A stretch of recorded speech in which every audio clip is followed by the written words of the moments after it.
Good evening, everyone, and welcome to another episode of Chat with Nessa. I am so happy and grateful now to have the dynamic duo from the West Coast. Excuse me. I just left the West Coast. I visited for Christmas and New Year's.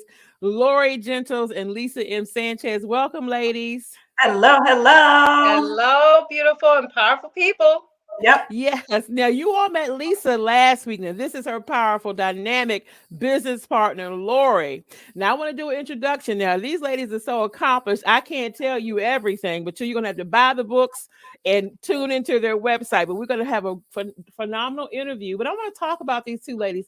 These are super sheroes. Okay, look, they have combined learned experience of 55 plus year in HR practitioners, and they've infused these experiences into their message. Okay.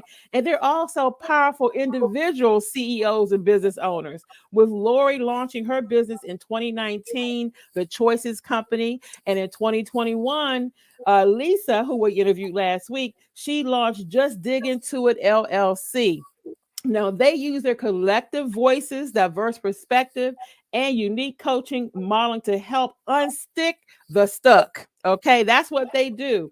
And they are liberating individuals to pursue their own dreams. And their company that they founded together is a positive platform, lifting and living with Lisa and Lori. So, welcome, ladies. I know that's a Thank you. mouthful. It's a mouthful. Yes. I want to meet those ladies. They sound Oh, fabulous. me too. Yes, and I'm so glad that I got to meet Lisa first through Sansaray, our joint friend, and now Lori. And again, Chat with Ness has been around for over a year now, and I've always had dynamic women and a few men who are powerful business owners and making changes in other people's lives. And the foundation that I find in common is everyone's a servant. They're changing other people's lives, and that's what you're doing every day. So I want to jump into this interview so that people can get to know you on this platform. So again, welcome. But I want to start the interview off with a good question. How did you two meet? It is a good question. And I always like to start it off because my version might be different from Lori's. Lori usually comes in with the truth, and mine is really exaggerated. so, That's true. so in 2008, Lori and I connected eyes at a human resources conference. We were both working in the Cal State University system at different campuses. And these group of 23 HR leaders would get together, I would say 2 or 3 times a year. And typically in this environment, you don't see people who look like you, right? So we just locked eyes, and she looked so pitiful across the room that I had to go rescue her. I'm like, she looks like she needs a friend. And so, Well, the okay, truth Lori, is, what's the truth? What's yeah, the the truth? truth is that I did need a friend, but I was not looking pitiful. Okay, so that is true. I had just moved to California from Arizona. I was a newbie in California, had only been there for a couple of years, and accepted this position in the California State University system. Different campus. I was in San Francisco. Lisa was in LA, and we would get together in Long Beach. And she's right. If you look around the room, the conference, there's no one that looks like us. And there was just an instant connection. And once we started talking, it was just obvious to see that we have certain styles, a certain level of energy that's very compatible and complementary. Our outlook and approach to life is similar. Our goals are similar. And so we just developed a good professional working relationship that turned into a solid friendship. And that's now a business relationship and friendship, and all of that wrapped into one. So that's the truth, and that's our story. And you're sticking to it, And I'm huh? sticking to that. Yes. Okay, that version. Okay. Yeah.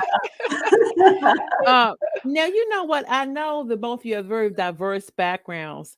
And can each one of you give a synopsis of your individual backgrounds and how that has shaped what you're doing today in business for others? Because I know you're touching the lives of many people. So I'll start with Lori first. Okay. So I'll talk a little bit about kind of my professional background, and then I really want to share my personal background, which influences the work that I'm doing today. So just, overall, I've been doing human resources work for the last 30 years. I've had the opportunity to work in very diverse, large, complex organizations, including higher education, city, county, and municipal governments, the aerospace industry. So very diverse. And then my educational background, I have a bachelor's degree in interpersonal communication. I started off in broadcast journalism, though, and then switched to interpersonal communication. I have a master's degree in counseling, which really does help the work that we're doing now. And I also have an international business degree, an MBA in international business. And so that's kind of my professional, kind of what I do and things that I've done from a technical aspect. But on a personal side, my story is interesting. I come from a large family. I already said I was born and raised in Arizona. I come from a family of 8. And you can imagine, mom and dad trying to manage all of those kids and feed all of those kids. We had modest means. And unfortunately, in my upbringing, there were some negative and reductive messages.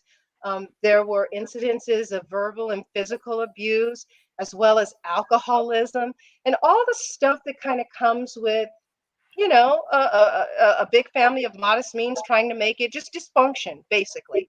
But that's not what I emphasize. What I like to emphasize is that in spite of all of that, I had a grandmother, my mom's mom, Grandma Hazel, and she was a superstitious woman, and she believed that I was special because I was number 7, and she believed that 7 was a lucky number, a number of God, et cetera, et cetera. And she just would always tell me, "You're going to be something. I can't wait to see what you turn into when you grow up."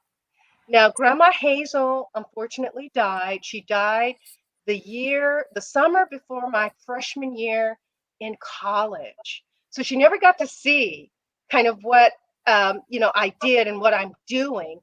But she was responsible for getting me to college. I'm the first generation college grad still today that has gone on to get my undergraduate degree and then advanced degrees and doing all sorts of stuff. So my message and my personal story is that it's the power of one voice and the power of one choice, like the power of one voice of my grandmother and the power of one choice, my choice, that I decided to listen to and hold on to with everything that I had, because Lord knows there were negative messages swirling around me all the time. I could have listened to the loud volume or hold on with everything that I had to my grandmother's voice. And that's the kind of the what inspires me today to do the work that I'm doing, is to teach people and to share with people that it's up to you. You have choices. Not everybody has the same lived experiences. Some are more difficult than others, but it doesn't matter. And I don't mean to, kind of dismiss people's lives, because I know it can be hard, but I want to instill in people that you have God-given talent, God-given power to make choices that will advance your God-given purpose. And I like to say, it's a cliche. If it's to be, it's up to me. And it comes through choice. And so we're going to talk about later a concept that we use, that I talk about in my book, and we use it in our business, the concept of I choice, practicing I choice, which stands for intelligent, intentional, inspired individual choice. And that's as opposed to making choices based on emotion and fear and societal pressures and ease and all of those things. So I'm sure we'll get more into that a little bit later, but it's those influences, that one voice and that one choice, that inspires the work that I do today. And I want to pass that mindset on to others so that people can actually live and flourish versus just exist and blame. Yeah, and I think this is why Lori and I connected so much, because we do have a lot of similarities. So I was born and raised in Los Angeles. My parents came from South and Central America, Panama and Ecuador. And my father came here to the US to live the American dream. A little skinny kid with a handful of words, English words, coming to these United States of America. And with that, though, came a young man who lived with a lot of demons, I would say. And so I lived in a very violent, dysfunctional, alcoholic environment at the hands of my father. And I write about these lived experiences in my book. We can get into it later. But it was those experiences that were shaping who I was, forming my self-esteem, my self-worth, and my self-value, which was pretty low to the curb. I was a teen mom, and I was trying to always figure out who I was. What happens when you live in this sort of environment is that you learn how to disguise. I call myself a counterfeit in my book. On the outside, I was this happy-going, happy person, dressed up with nice clothes, but on the inside, I was a hot mess, as they say today. And so navigating all of these difficult lived experiences, somehow I found myself rich in perseverance, rich in my resolve, rich in my tenacity to be somebody.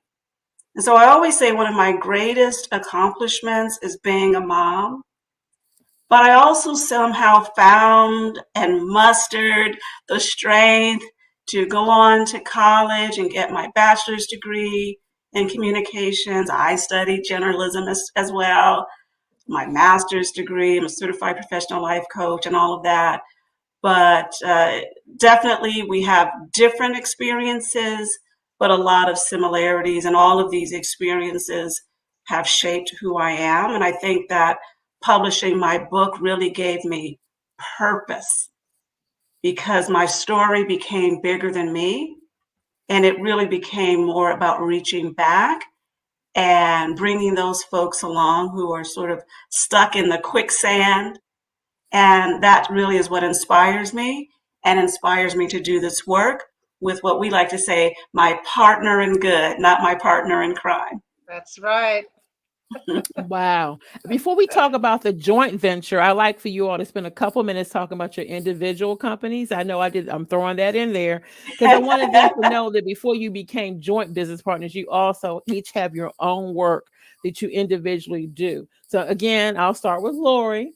Okay, so Lori, can you tell us about the Choices company that you launched in 2019 and the kind of services you individually in your own as your own CEO of that company provide? Right.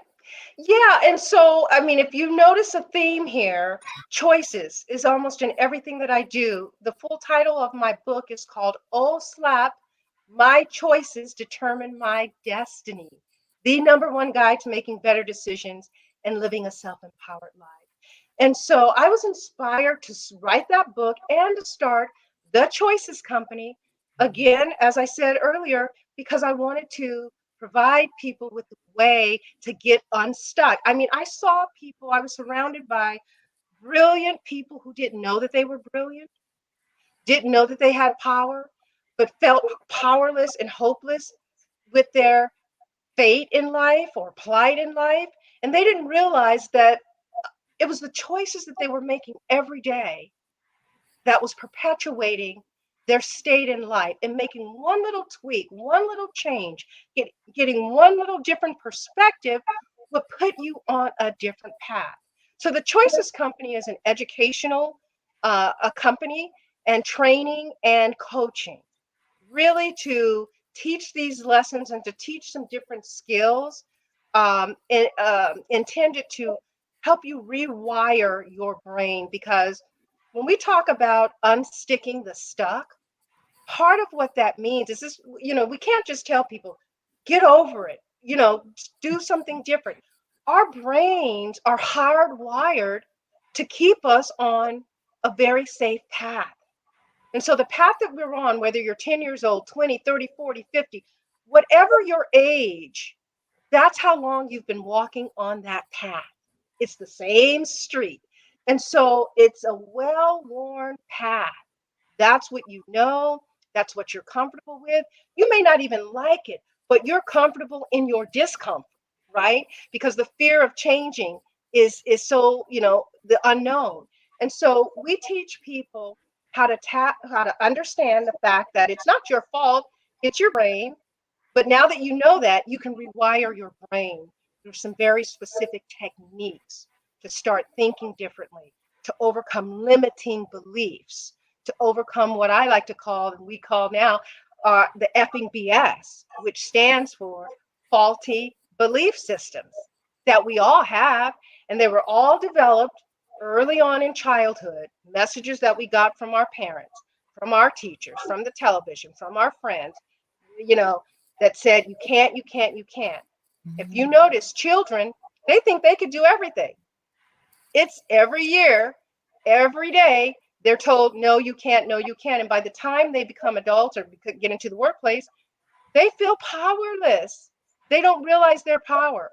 And they're walking down that path. And so we try to disrupt that and break that. And that's what the Choices Company does through education, training, and a little bit of counseling if wanted. But the main thing is educational programming.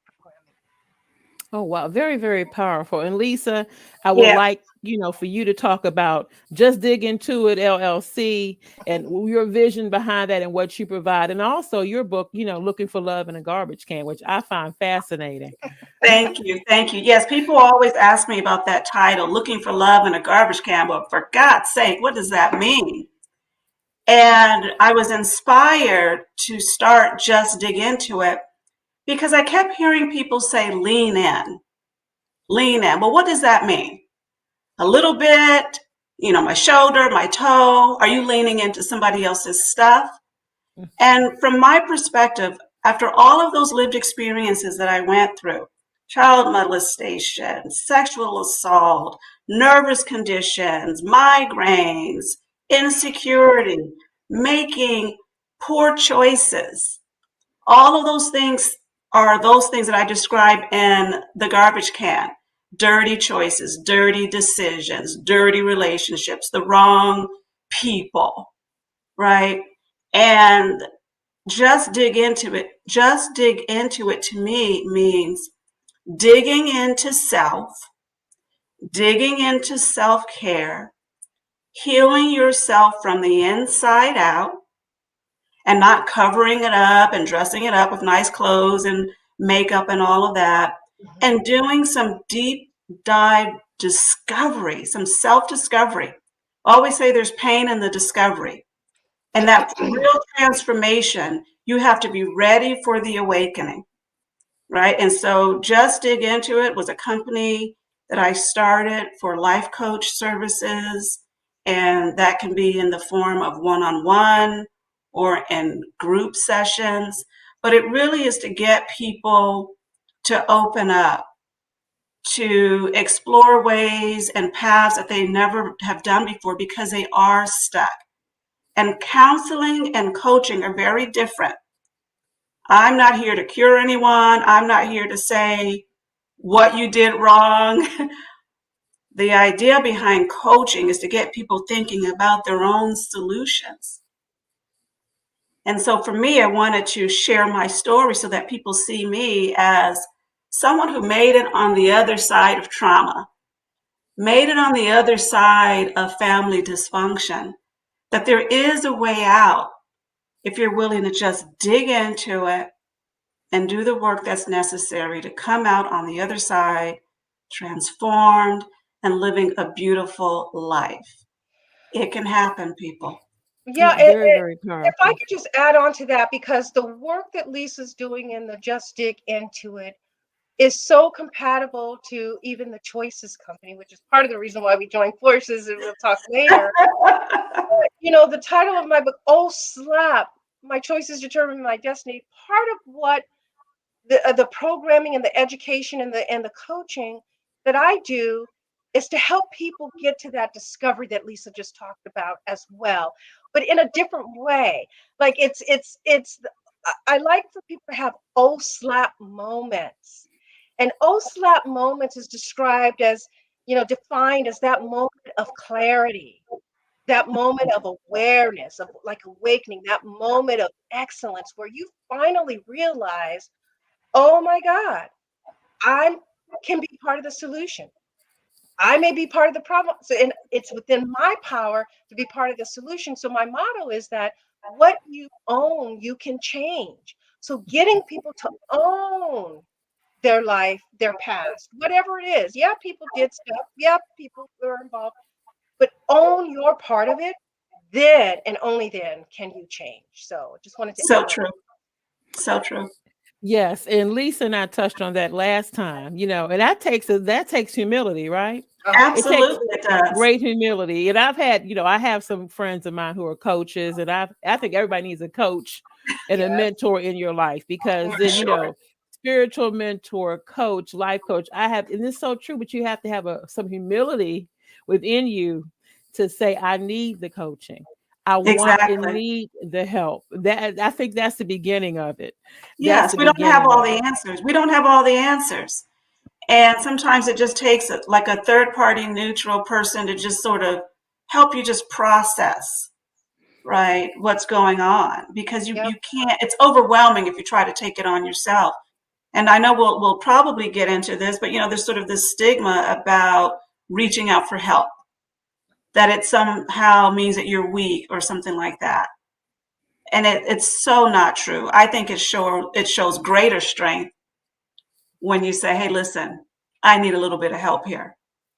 Yes, and I want everybody to know that each one of your books will be listed under the broadcast. People can click and purchase those books tonight because I think it's very important. Now, let's talk about your combined efforts. Your 55 plus years of practicing HR and business, and at what point you chose to start the Positive Platform Lifting and Living with Lisa and Lord. When did you start that platform? What year did that launch? So that actually started last year. So what I would say about us joining forces is this: because we have been friends for so long and then HR colleagues, our war stories were always similar or the same. And for any HR practitioner out there, everyone's got a book in them, right? When I retire, I'm going to write a book I about have all the one. nonsense I've had to deal with in my HR career. Because, the title would be, you're not going to believe this ish happened. Everybody's got that in them. But we've always been so supportive of each other. And what I want people to know is you can uplift your sisters, your brothers, you can support. There's room for everybody. This is not a competition. And so we were always each other's cheerleader. But as we were talking about our separate businesses and talking about our vision and where we were headed and what we felt passionate about, it just made sense to come together, that we could join forces and people can get the best of both of us and what we have to offer. Lori, you say what? Yeah, absolutely. I mean, you said it. We have big, audacious goals. We have lived experiences and all sorts of obstacles that have gotten in our way. And we have successfully jumped over those obstacles. Now, there's obstacles every day, right? And we're just, we're equipped, we're positioned to better handle the obstacles. It's not going to crush us. And so, with our individual businesses and the similarities, we thought, man, we want to change the world like that. We want to transform and help people transform. And what better way to do that than putting two heads together? You've heard the saying, two heads are better than one. Let's create some synergy. Let's have a bigger impact than we could have individually. In just a moment, we were talking about being, putting down your ego. It takes some humility. And Lisa mentioned there's room enough for everybody. And so instead of trying to hold on to egos and say, I'm going to do my own business, it's my idea, I'm going to do it and do it my way or whatever. It's like, well, who are you really trying to help? Are you doing this for you or are you doing this to help others? And our collective spirit, our collective desire is truly to help other people, to help them unstick the stuck. I'll stick to stuck. And we always say that our books are different, but they intersect. And again, the more we started talking, we were saying, boy, I'm really talking about my own personal lived experiences. Lori gives people really tough love, and you better look in the mirror and get yourself together kind of book. But she infuses her personal lived experiences in that book in a very beautiful way. And it just made so much sense to connect in a way that we could bring both of our brands together. So we still have our separate companies, but our concepts of self-leadership, self-empowerment, being self-inspired, not living your life that and not living your life based upon how other people define you. Like all of those things were infused not only within our books, but our experiences in HR. Because people like me who were or are broke and fragile, have difficult lived experiences, we show up in a job interview, we get a job, we start doing that job, and then we don't perform very well because we got all this SHIT that we hadn't dealt with. And SHIT, we in our business, we call it self-sabotage, harmful habits, the I for insecurity, and the T for trauma. All of that stuff we lug around throughout our lives. And then we show up. And then as HR practitioners, we've got to deal with this stuff now. And that's not a negative way. What it means is, as HR practitioners, we have to be thinking about wellness and mental health and the whole employee. And so that's how we mix in our books and our HR experience into what we do, so that we have content for the HR community. We have coaching, individual and group. We get in front of college students and talk to those graduating students who have an interest in HR. Our give back is to women and girls, and in particular for girls who are growing up in very difficult environments. But we want them understanding that if they see these two Black girls, or identify as Afro-Latina, or whatever you want to, call it, that they see a way. Yes. And I wish I had that when I was growing up. Representation is so important, but I want to just go back a little bit to the professional side, like our day jobs and working in human resources for all these years, and the war stories, the people. We've literally worked with thousands and thousands of employees over our career. And we see some of the same things in the majority of people. That people want more, they have the ability to do more, they just don't know how because they're living in a box. They think that the door is closed, and the only door that's closed to them is the door that's in their mind. And so trying to open their minds up to see possibilities, to see what's possible, to get people to dream versus just kind of going along with the flow. And that's, the power of us coming together and the lifting and living. We are lifting ourselves and lifting others so that we can live, so everybody can live. Because honestly, I believe that if you are just existing, anyone listening and not living your God-given gift and talent and purpose, that you're cheating the rest of us, because we all have needs. Like what you have to offer, I need that, or somebody needs it, right? So Exactly. let's get with it. Let's get with the program. Let's all live and give. And so that's why the positive platform, all things positive and lifting and living, is our goal for everyone. Exactly. And we like to say, explore, reshape, ignite. Now, what does that mean? We talk about personal transformation, being your best, lifting you so that you can live, right? So the first part of that, explore, means that you've got to do what I said earlier, that deep dive examination of who you are, what you are, where you came from, and where you're headed. And as I also said, there's pain in that discovery, but it's necessary. It's necessary for your transformation. And so once you inform yourself through exploration, you can now look at how you reshape your thinking, reshape your mindset, reshape how you view the world, reshape relationships. Sometimes you've got to shed people. Not everybody is for you, not meant to be in your life. And so sometimes you've got to love people from a distance, and that's okay. But you've got to protect your peace, baby. And that's what we're talking about, so that you can ignite, take off, soar, roar, dream, live. Don't get me started. But this is what our passion is. Absolutely. And we are just putting it out there. Yep. And sharing it.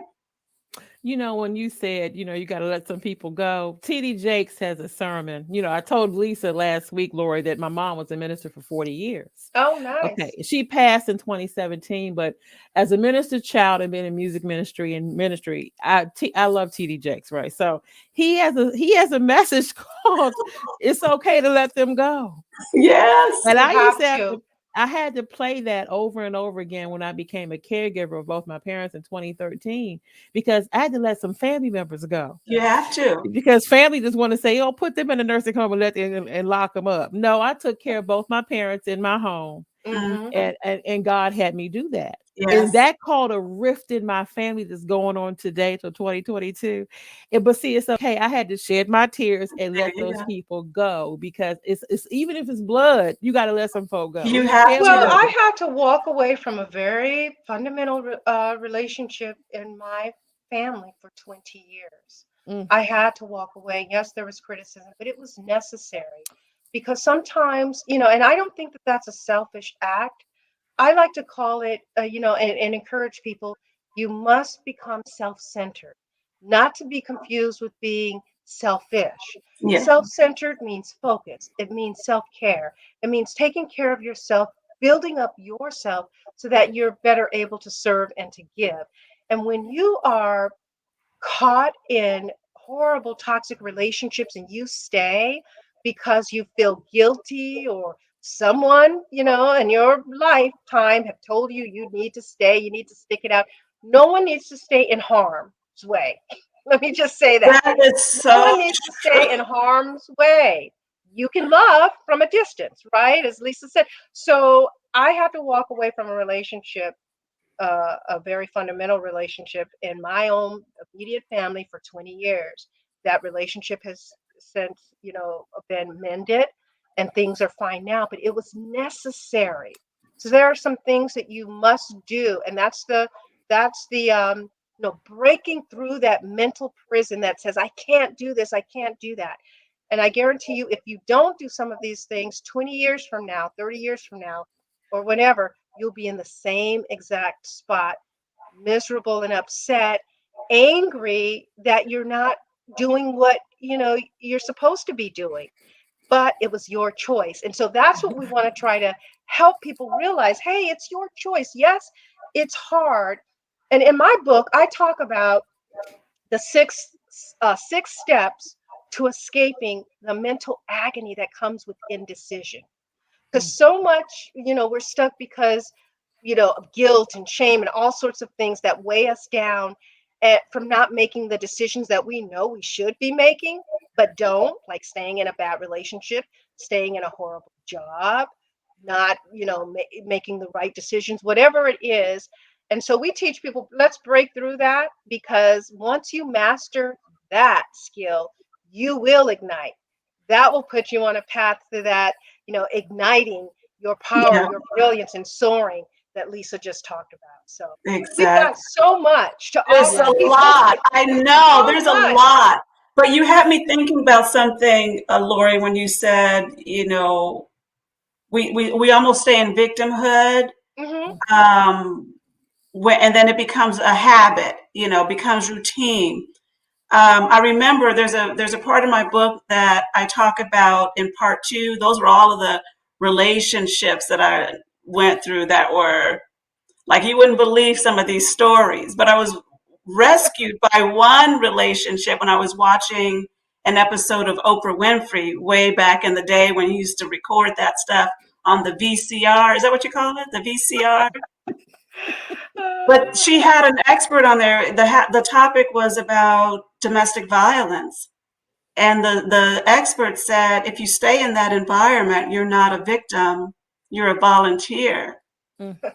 Ooh, and I put my big girl britches on that day. And after work, I went home and I said, you have got to leave my house. But that episode sort of saved me from that relationship. It didn't save me from the others, but there's a certain power that comes from within where you say, okay, enough is enough, you know? That's right. At one point, you become the volunteer. You're Yeah, choosing. You've made the decision. yeah. And for the audience, let me just say this, to say that we know it's not easy. It Hmm. is not easy. You heard my beginning story. I had to hold on for dear life for my grandmother's message. I had to hold on to that because it was so easy. I suffered from self-esteem issues, insecurity, imposter syndrome, all of those things, doubt, self-doubt, am I good enough? All of those message and this negativity just cycling, recycling over and over in my head. And I had to fight very hard. And you can do it. And that's why coaches and mentors and accountability partners and investing in yourself is important. Like you have to continually educate yourself. And that's why some of what we do in our business is putting out positive, we like to call them micro learning opportunities. So people who are interested in growing and developing, you should be reading something every day. You should be meditating. You should be absorbing something, feeding yourself with something positive. Feeding And your so through soul. our Instagram, we put out different messages. And on my own business Instagram, I put out little micro video learning opportunities that you could digest and integrate into your very being and then apply. So I like what you're saying there, Lori. You know, I think about part 3 of my book, which is the self healing, that journey of self discovery. And one of my steps was just feeding my soul with positive affirmations. I used to come across things and type it out, print it up, post it somewhere on my refrigerator. So that I was constantly feeding my spirit, my energy, my frequency, my vibration. yep. Because I describe in the book, I was like this cloud, there's like I think a character on Charlie Brown or that just has that little rain cloud. I always say I could depress a lottery winner. That was me, you know. Um, and the way you break through that is through just that dogged determination to love yourself more than the circumstances or the people that you think are your everything. I thought this one relationship was my everything and turned out that was a dysfunctional relationship, but I was too broken to see it. So you've got to love yourself more than that other person, Mm-hmm. more than whatever you think is good for you on the other side. You've got to love yourself more. Yes. Lori, And can I say one last yeah. thing? I know you want to probably go on to some other questions. No. But I just said, look, I'm probably I older than both of y'all. I have a little feedback on this. I had a comment, but I'll save it. Go ahead, Lori. okay. Well, I was going to share another story. Something that a lot of people would be crushed by. Back in when was it? 2017, I think December 4th, 2017. Living in California, was a victim of one of the largest wildfires to date in Southern California. My entire house burned down. I could have died. Literally, it was just a crazy situation. I barely escaped my apartment. I think there was like within 30 minutes my entire apartment was engulfed in flames and I lost Everything. everything except for the clothes on my back, and was actually without a home for about a month or so, kind of bouncing here and there until I could find, a place to live and get back on my feet. But, you know, the community that I was around, the residents of that community that I was in, they started a Facebook and I was part of that. And I was seeing a lot of the people totally devastated, like not knowing what to do, hopeless and helpless. And I was walking around. It's like, okay, yeah, I don't have, clothes. I have one pair of shoes or whatever.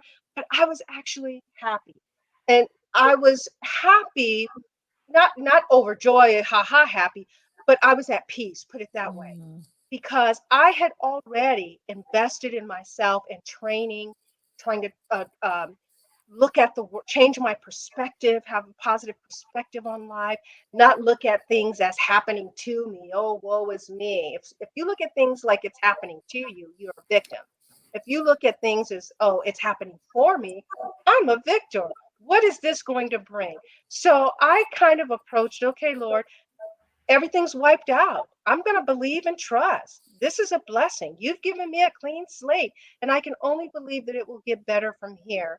And so I want to share that story because the negative things that are happening in people's lives, whether it's a loss of a job, some people lost their job during the pandemic, some people lost family members. I lost family members. My dad died. My sister-in-law died. My niece just died.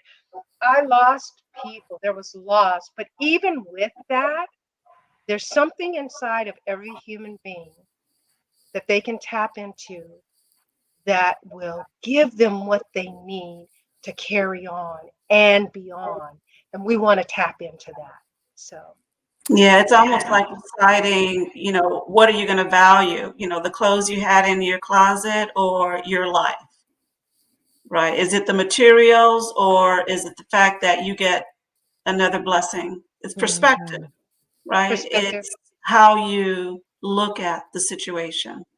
Yes, and I look at everything spiritually. I think that, the Yeah. spirit comes first. You can replace Yeah. clothes in a house, but it's only one you. And Yep. what Hmm. I was going to say about affirmations is that Sansaray, that we know, Lisa, Yes. she has an affirmation book, and I have another good friend in Dallas, and she came on the show. She's a media person. She does media full time, movies and production, and she has affirmations. And I have all their books. Every time I have a guest, I buy the book. I buy your book. I meditate on your book, but I also every day I was just the power of daily affirmations. I just wanted to agree with that. That's what I was going to say Yeah. earlier. Yes. I know. We When won't my let you get a word in edgewise. no, it's fine. Don't, No, don't get us started. I'm going to give a personal testimony that it works. It makes a difference because in 2017, when my mom passed suddenly, I lost my corporate job the same year I turned 50, the same year my mom passed, the same year I lost it, all in the same year, back to Wow. back to back. And I remember that, okay, I'm a minister's child. I have the word of God. I have the word, but also that spiritual battle that takes place against you and in your mind. The battle is for your mind.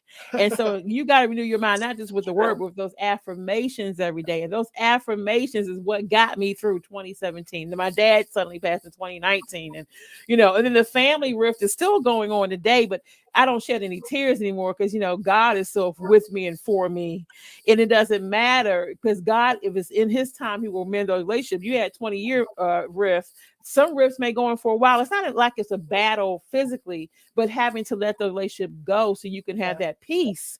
And Yeah. so I was just Yes. agreeing that everything that you all are saying is true. That affirmations, the daily affirmations, is what pulled me out of those. It's still every day I say my affirmations every single Yeah. day. It's I it's have so to. I have powerful. to. It's good fuel. And one of the things I posted on my Instagram the other day is like, however you choose to fuel your mind, body, and soul, whether it's good food, meditation, yoga, don't forget your daily dose of vitamin G for gratitude, right? Yes. Yeah. Gratitude. I say a gratitude prayer every morning when I wake up. Yeah. Yes, and I have Absolutely. a whole entire other friend, Cheryl in Dallas, another woman of power, has a whole gratitude. I have it on my phone, and I say all it's 100 plus gratitudes a day. Oh, And then wow. and Sansere has a powerful book. You see, so these are all sisters who are saying, "Look, we've been through this, but this is what we speak. We have whatsoever we say." Yes. And Amen. that That's is right. a Amen. spiritual principle that will never go away. And so, what you Absolutely. all are doing to change lives, I wanted to touch on the fact that you have a lot. I love the fact you have the master class, you have the coaching, the HR workshops, the public speaking. And in reading about your joint efforts, you have a lot of people you reach. You do the college campuses, the associations. Can you talk a little bit about your public speaking part of your platform and how that you reach out in the community? Yeah, we love that. So one of the ways is through interviews like these, where we get to share our story. There's power in stories, right? It takes, I always say it takes courage to spill your guts to the world, right? But there's always, if it's, I always say, if it's just one person who resonates, then putting my story out there is worth it. So it's through those different platforms that you mentioned. And we really just try to spread the word of positivity. Our slogan is sort of like, we are all things positive, always. You're not going to see any Yeah, nonsense on our Instagrams. You're not going to right. see me falling out of a club, and it's all things Mm, positive. It's positive affirmations. It's always lifting in all of our messaging. It is lifting. It's learning. right. It's thriving. It's not just surviving. It's thriving. Right. And Well, all of those messages that get you to be your best that's self. yeah. Laura, you say what? I was just going to say, part of our speaking realm, is particularly from an HR standpoint, is speaking to people that are getting their bachelor's and masters in HR, in an HR related field. We were a guest lecturer speakers at a university on the East Coast, where we came in and we gave a different perspective, a different lens for how to approach HR in a Mhm. different way. So we do, everything that we're talking about, when we add that to our professional day jobs, it means that we approach HR from a different lens than the Yes. traditional HR. And so doing speaking like that, and of course we interweave in some of the personal stuff, and personal kind of encouragement to have people take total personal responsibility and choices and things like that. Because whether it's for an individual, a student that will become a professional someday, or a student that will become an employee of somebody someday, that internal personal message still remains, because, as Lisa said, you bring that with you to the workplace. So we always share some of that personal transformation, the power of I choices, the power of digging in, all of that, because that is paramount. And then on top of that, using that to approach HR work in a different way. Yeah, for sure. So we have two engagements coming up in an HR platform, to, I guess you would call them webcast or webinars. So, like Lori was saying, we are allergic to transactional HR. Like, I want nothing to do with it. Transactional meaning it's like paper processing and it's mundane. We are more in the transformational, even disruptive HR. And so we spend a lot of our time in the space of diversity, equity, inclusion, access, belonging, and organizational culture, because that's really driving the success of an organization. It's driving productivity. It's driving even profit. There are all kinds of studies out there that say when you do the work of diversity, equity, and inclusion, you have a much better product and you have better profit line, right? So we spend our time there, and we'll be talking about that. We also are in the space of letting HR practitioners know that they are cultural architects. They're building and molding and shaping the C-suite, as they say, or the executive office, partnering across the organization to ensure that HR is leading how people work, how they feel about their work, how they engage and interact. I was sharing with Lori the other day some report I saw or heard where 62% of HR practitioners said that diversity, equity, and inclusion was added on to their HR responsibilities. I almost threw my phone across the room. It's like, what do you mean it was added on? Isn't that what you're supposed to be doing? Right? So our lens by which we lead HR is totally different.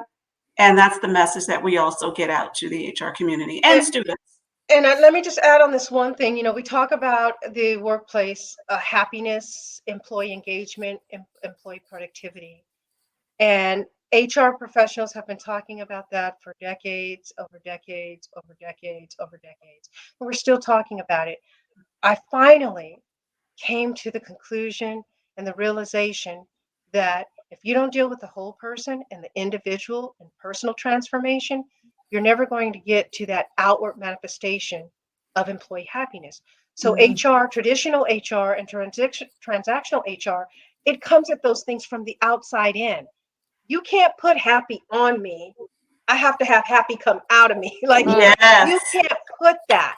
And That's so it. when we come in about Amen. programming and different things like that, that's why we're still talking about it, because it's Yep. not working. So if we could start teaching people and helping people deal with their internal self and internal transformation, it will come out and it will impact the organization. So that's the different lens that we approach this with. You know, Absolutely. when I listened to you all, and I said this to Lisa last week, and she looked at me. I said, Lisa, you know what you do is ministry, right? What y'all are doing is ministry because It that's is. look. You It is. can't change nothing on the outside until you work on your spiritual self on the inside. No Say doubt. it. Hey, look, and There can't you go. nobody give you joy. You have joy is an inner working of Thank God you. in your life. That is Thank not you. something that someone can bring. That's why marriages break up and There you girlfriends go. break up. You look for somebody Mhm. else to make you happy. That's And yet Woo, exactly that right. it's a stuff comes burden. from internally, internal. And like Lori, Lisa said, and both of you said, unless you do the inside work, you like girl, y'all better preach. See, I see Listen, everything listen, differently. we are Lord, preaching, I and know you are, because Lori said, look, can't nobody put happy on you. You better work. it's true. You have to work. There's this part in my book where I came to that realization because I spent, when you are, again, in my sort of environment, you become a pleaser. You want to make other people happy. This is why I brought home all the stray animals. My mother used to get mad at me for bringing all those dogs home because you want to fix things. You don't know that you're broken, but you just want to love and fix on people. That's why the men that I chose were always, as my dad would call, and may he rest in peace, my dad would say, fixer-uppers. I was attracted to the people I could fix when I realized I needed fixing. But what happened in those relationships is that they were making me responsible for their happiness. And what that does is it becomes a heavy burden because that bar never stops, right? You have to keep jumping and asking how high. This is why you can't be responsible for other people's happiness. You have to be happy from within. Now, perhaps you can bring some joy to the relationship because you've got yourself together. But I want people to not feel responsible for other people's happiness because that's a lot to take on. Well, and I will add on, sometimes it's an excuse. And this is where my book provides a dose of tough love. Like I like to say, I'm going to give you honest information, but with compassion, because sometimes people need that. They need to be woken up. And sometimes it's a convenient excuse to care and to, you know, focus on other people so you don't have to focus on yourself. And what That's I say is excuses, people are useless. So let's just stop making them, okay? And let's start focusing and looking inside. That's real talk. Real And yes, it real talk. is. talk Lord be changes preaching. lives. Do She's y'all do church groups? Y'all need to book some churches. Because Lori is a little, you said it, she's a little spitfire. She's a preacher. she's fuego. She's fire. She's I a always say preacher, but you are the deaconess she is and for she's sure. the preacher. Because She is. she, And I always yeah, say that after you read Lori's book, she preaches. that She if you preaches. don't look in the mirror and get yourself together after that, I always say, I don't know what I can do for you now. There may not be any help for you because she gives you such a reality check. It is definitely tough love. Mm. Stop making excuses, stop relying on other people for your self-worth and self-value, that you look from within and lead yourself. People who come to work, with their arms folded saying, where's my promotion? Because you already Lori have will that. let you Yeah. have it about that. Lori will But let you have it. it goes back because I truly believe that we have God-given talent and abilities. And we've not tapped into that. And so that's where that comes from, that spirit thing that you're talking about. And I wanted to say, just kind of going back to your question, I know we've gone every which way, but whatever, straight. You asked about our speaking. One of our give backs, and Lisa mentioned this, so we do with all these different audiences. So we have various programming with the kind of a common theme of self-investment, but customized for the different audiences. But one of our give backs that we want to do is we want to touch the lives of the young people. So if anybody's listening out there and they have church groups, a youth group, or they have a student group, that they want us just to come and do an inspirational talk, a little chat, we're happy to do that, because we know that if we reach those people, those are the ones that really are going to take it on. It's hard because of pride and ego and all sort, just habit, to deal with people further along in their career and further along in life. Although we know that they can change if they want to, and we're going to help them get there if they want to. But we think we can have a huge impact by also giving back and reaching to the young youth, to the young adults, et cetera, et cetera. So our information, I know, will be shared. If anybody's out there that wants us to come and give a talk, please reach out to us. This is what we love to do. And we know that we will be blessed. We're blessed already. And we know that we will be blessed by giving back. By giving back and paying it forward. Laura, you make a really good point. I think about the fact that I'm a woman well into my 50s. But when I was coming up, I didn't have a path for help. I say in the book, I was not a battered wife. I was a child living in an alcoholic environment, or I was an adult child of an alcoholic and really didn't have the resources, didn't know where to go. Could I have gone to the principal? I don't know. I wasn't aware. Didn't have that kind of awareness. I just think that today it's different. The resources are there. And what can we do to create safe spaces and avenues for people to reach out and ask for help and get help? And I also want to say this. I want to remove the stigma of going to a therapist. I've seen a therapist throughout all of my life. And there's a stigma in the Black community that if you go and see one, someone might think you're crazy or they make fun of it.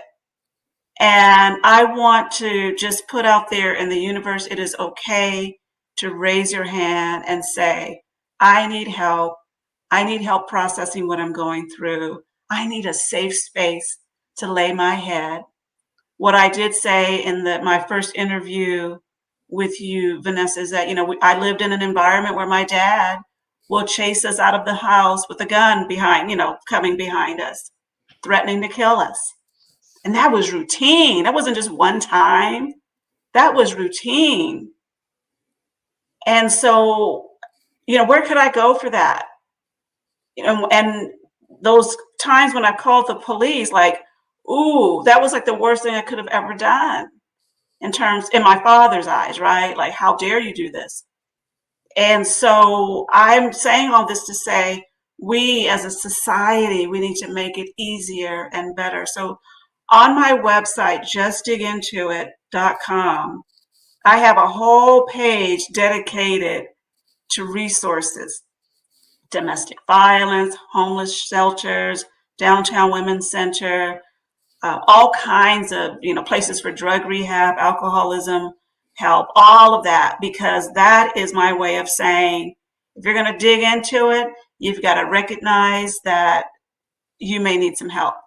Or you might be a loved one like me living in the household with someone suffering from the disease of drug addiction and alcoholism, and you may need help.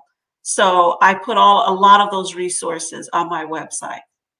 Yes, and your website will be listed along with your joint website, thepositiveplatform.net. Now, on your website, people can go and contact you for sessions and workshops, and they can book speaking engagements too, right? I want to make sure they can do that. Absolutely, and consultations just to talk about, what it is that they might need, and we can customize something for them. Yes, and it's a free consultation too. We'll do 25-minute free consultation for anyone who wants to. Then they get two coaches. That's good. Fabulous coaches.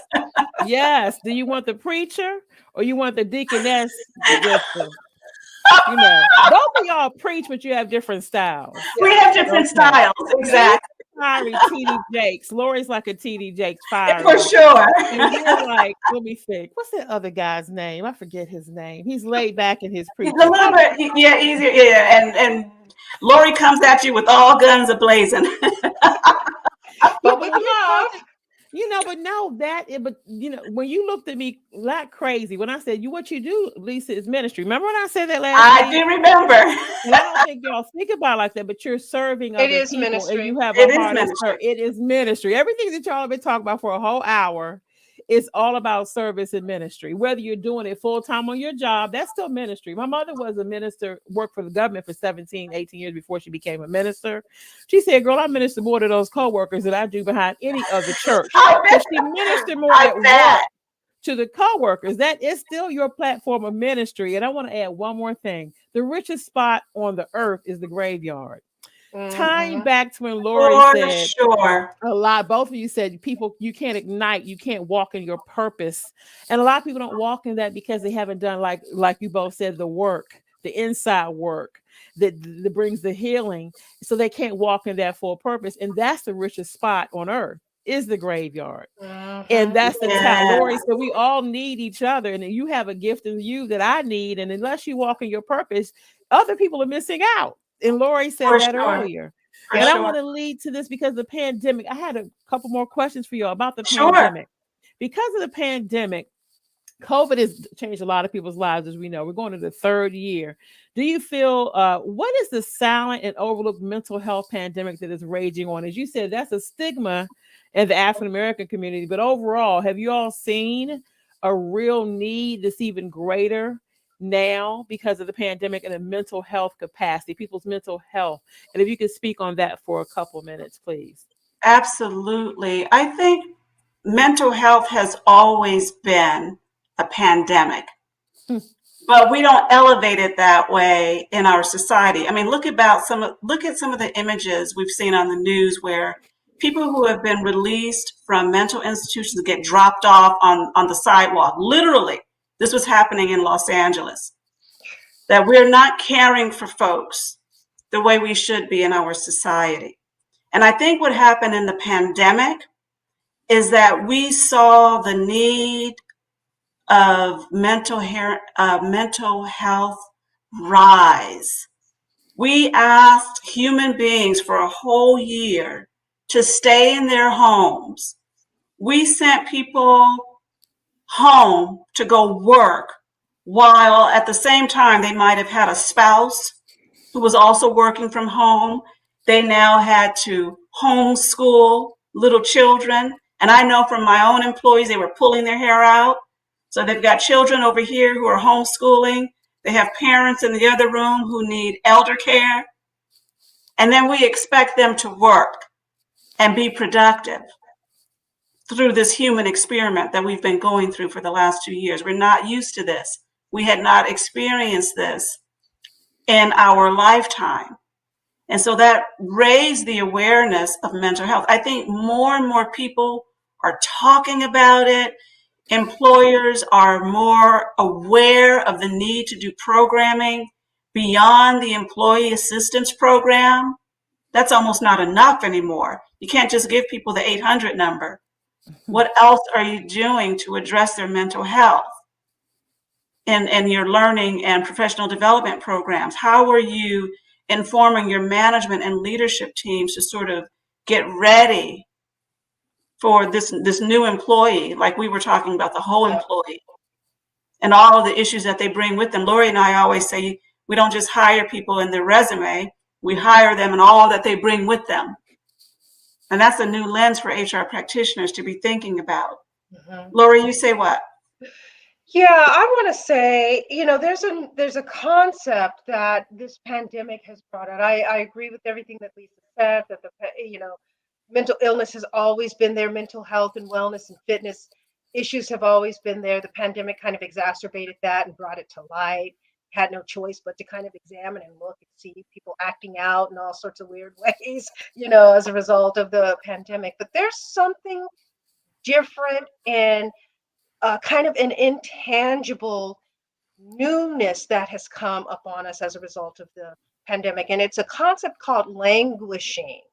And I love that word because it's different from depression. It's different from anxiety. At least you kind of know what that is. You can pinpoint it. You can get help about it. But there's what I'm seeing in the world and in the workplace. kind of this sense of languish, which means that people, it's this chronic, persistent feeling of blah, this chronic, acute sense of feeling of confusion. You're not happy or sad. You're just in this space and you don't know how to get out of it.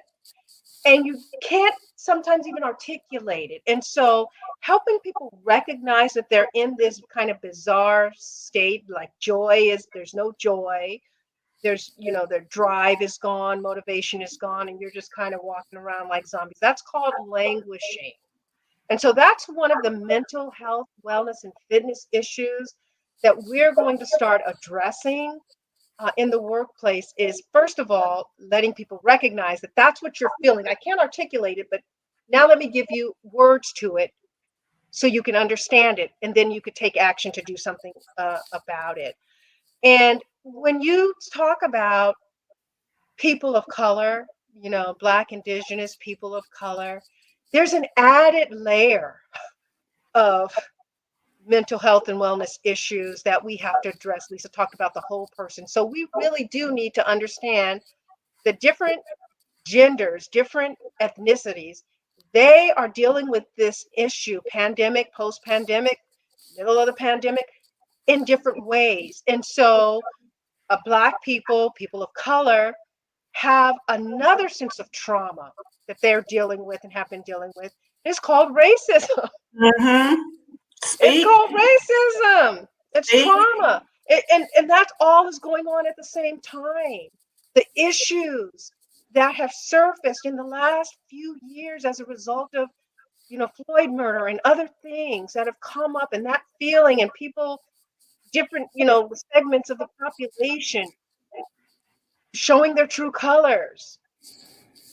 And that is added on top of this. So when we talk about what do we do to address those issues, it's the recognition that not one size fits all, that other people and their legacies, their historical, their ancestries, that they bring a whole nother set of trauma, past trauma, that is being manifested and shown, coming out in various ways today.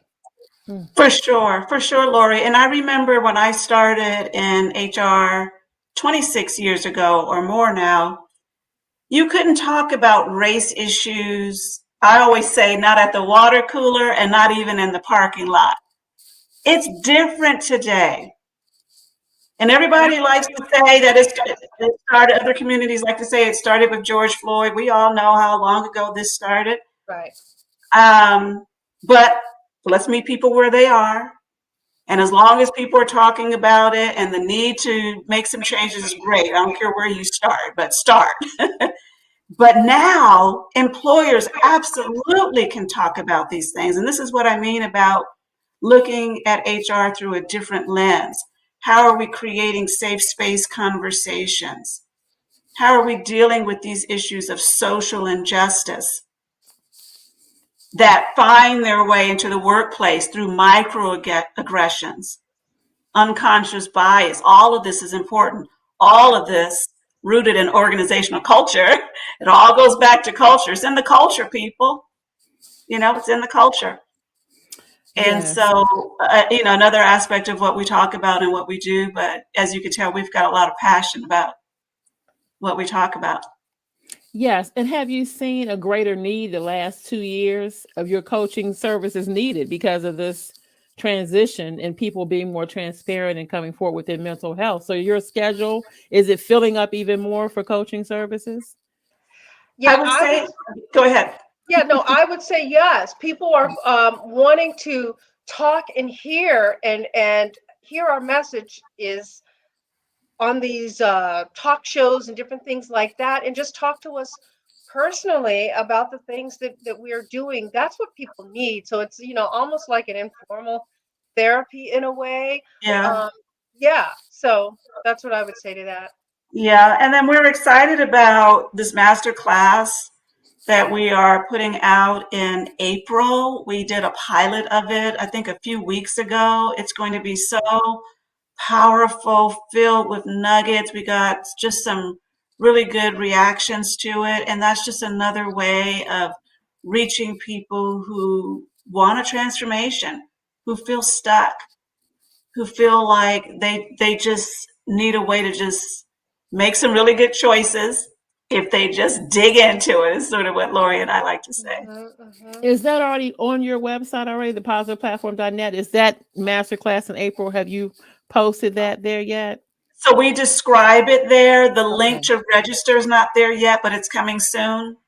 Over the next, I would say, couple, 2-3 weeks, we'll start seeing some early bird registrations and things of that nature. Okay, and you'll let me know. That way I can do some Oh Absolutely. yeah, posting. I absolutely. use a lot. I was talking to one of my mentors, Sean, last night. I use a lot of different platforms to post stuff.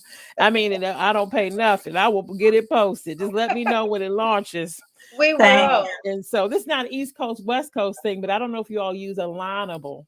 Alignable is a great resource. A lot of small business owners network a lot, and they have their own people that need the services. And so I put stuff on 5 or 6 different platforms. So that's why I said, when are you gonna have Yeah, that we will. listed? you. They'll Yes, have I your use website Alignable. tonight. Yeah, They'll I have your use Yeah. website Alignable. tonight. Alignable, just like I this. use that. I have You it's an do app, right? okay. Wherever my phone is, it's an app, and Do you you can also do connect. you network over there? I put, I there's you do. can post events there. You can Absolutely. I You can told you about connect the with other coaches. yeah, the Nextdoor app. I have people that come to some of my stuff. I put it on the Nextdoor app, your neighborhood app. You have the neighborhood app. Yeah, Yes. absolutely. That's 15 to 20 miles from within your 20-mile radius of your home. So Mm-hmm. there's actual neighbors who will come to your events if you post it. But Yes. people Yep. don't Yes. think about that.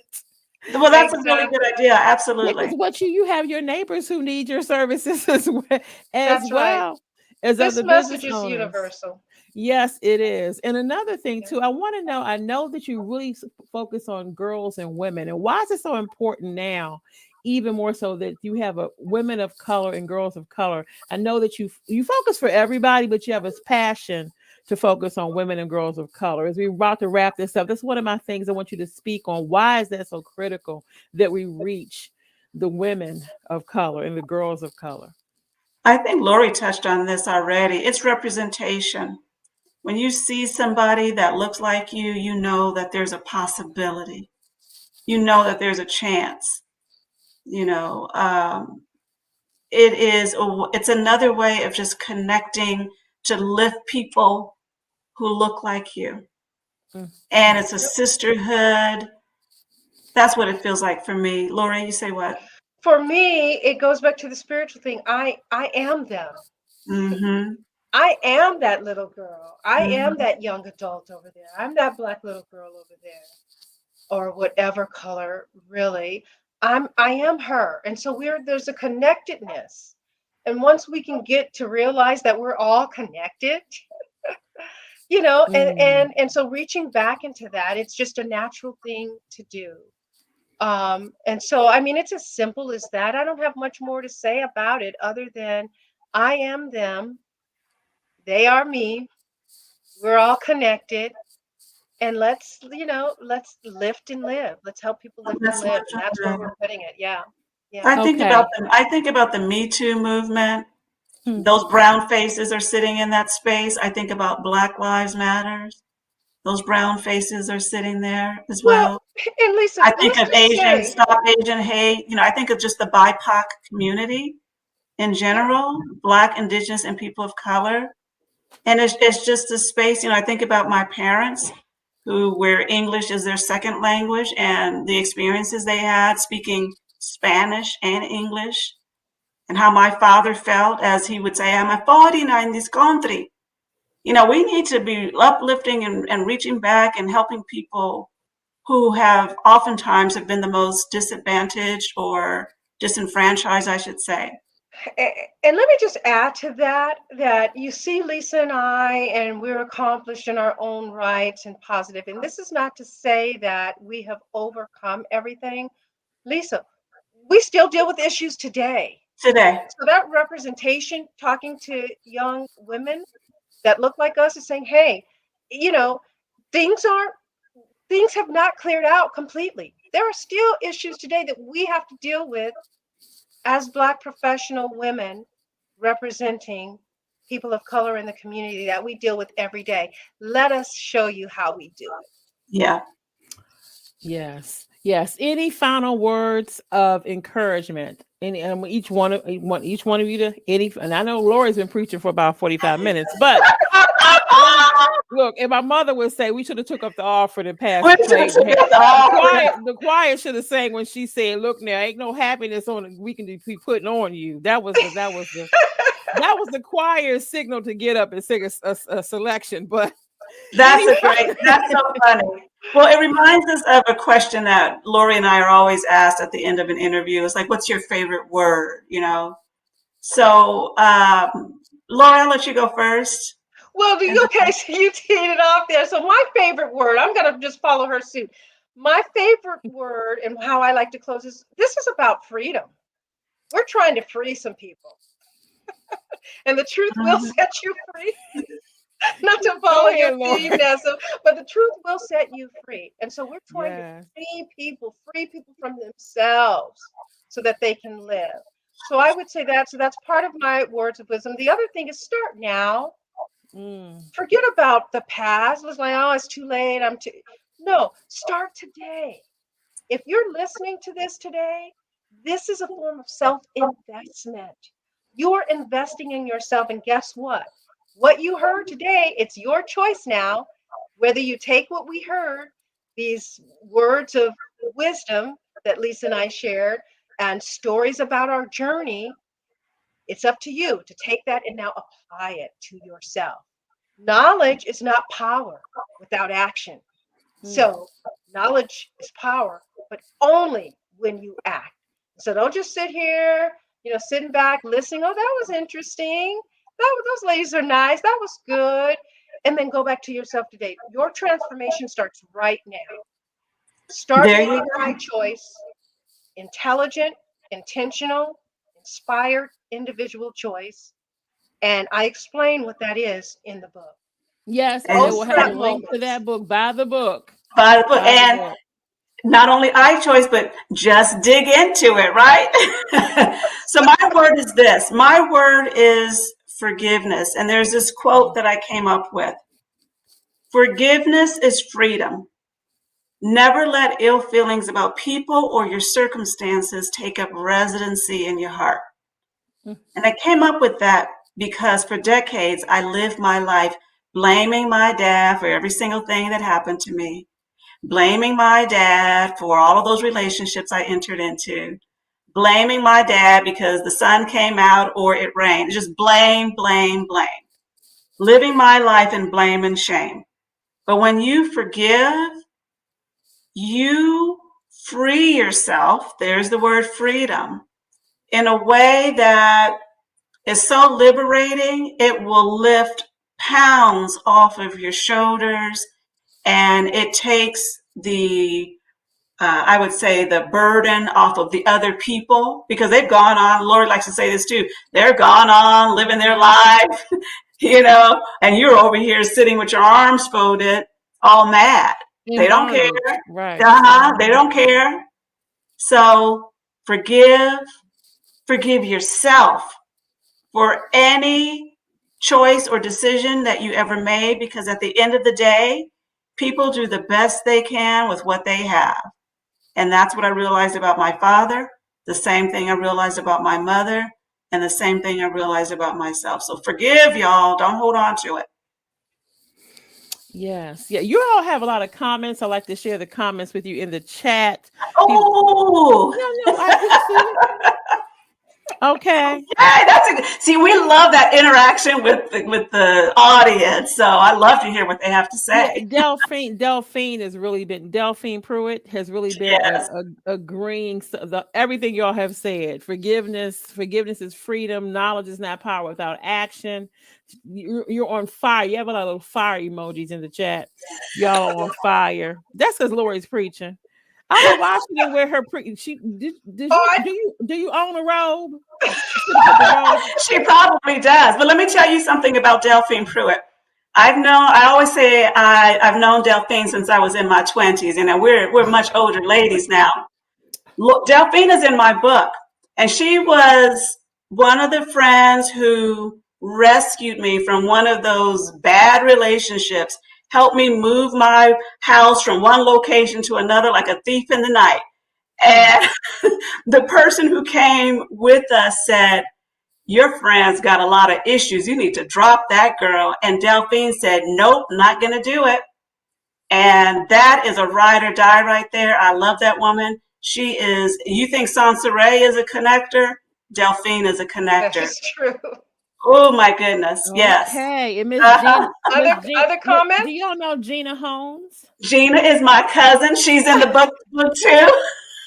Gina, I refer to her as my sister cousin because, like a lot of Black families and families of color, you share a home at some points of your life, right?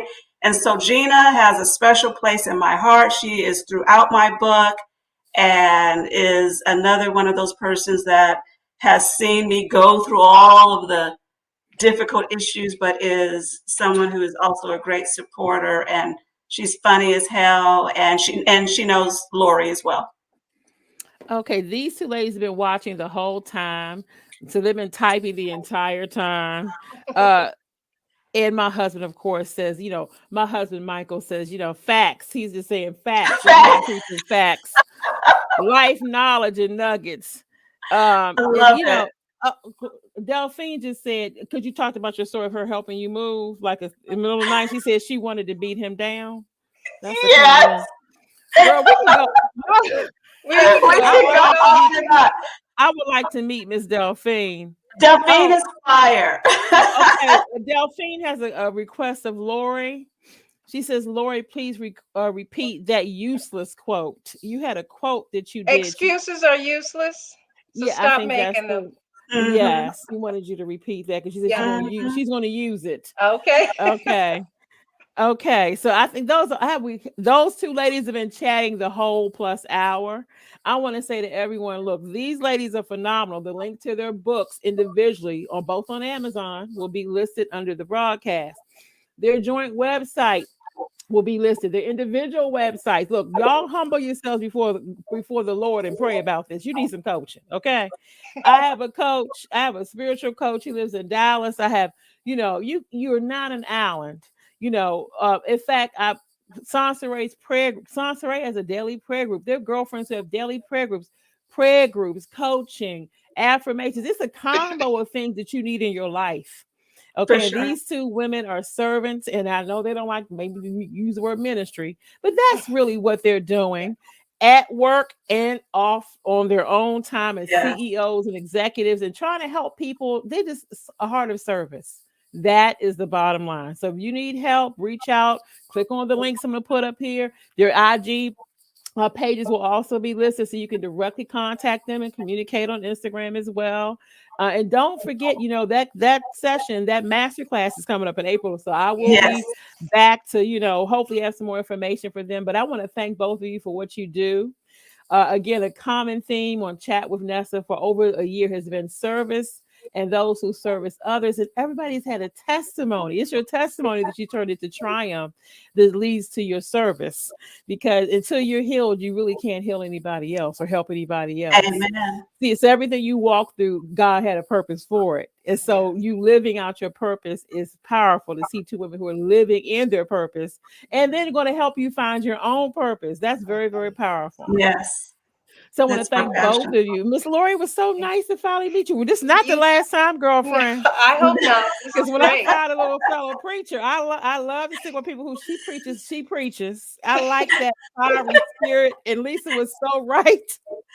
I told you from the minute, from we started, and she's fire. Yeah, and you are too. You have a laid back fire. You're fiery too. You give the word. You just call me laid back with yours. Y'all both are fire. So I want to thank you for your service and your books. And I'm going to make sure I have mine. Get your copy of their books. Like, look, support one another. Support and then read. Don't just read and keep it. Read and pass it on. Love that. Give it to someone else that needs the message to share and say, look what helped set me free.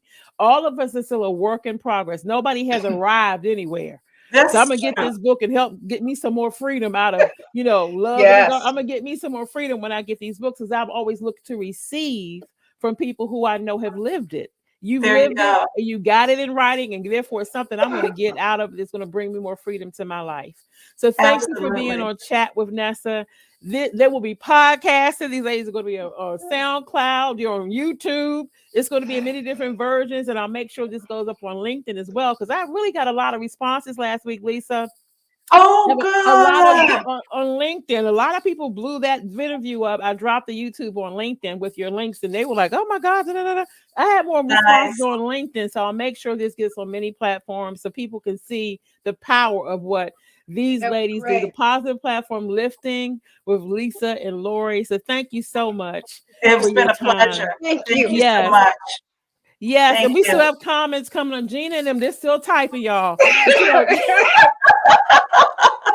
Gina says she's got to get Lori's book. Yes, Okay. she does. Yes, and she said she's got to do it. She got 2 of Lisa's books already. Okay. Yes, she And that's did. another idea. Buy one for yourself and buy one And someone else. Yes. for someone else who needs it. And Delphine did the same thing too. So these ladies have been so supportive, and we can't thank you enough for this platform and for giving us the opportunity to get our story out there. And while we're getting our story out there, we hope that it resonates and that we're helping others. And that's really our passion. That's Yes, and it. hopefully people will reach out, and everybody's saying goodbye, ladies. Have a great evening, and I Bye. will definitely be in touch with both of you soon. And I'll talk to you soon. Have a blessed evening. The rest of the evening Thank on the you. West Coast. It's Thank near you. bedtime here on the East Coast. But That's y'all right. have a y'all have a Have a good good night. evening, and I'll talk to you soon. All right. Thank you Bye-bye. so Okay, thank much. you. Bye. Okay, thank you. Bye. Bye.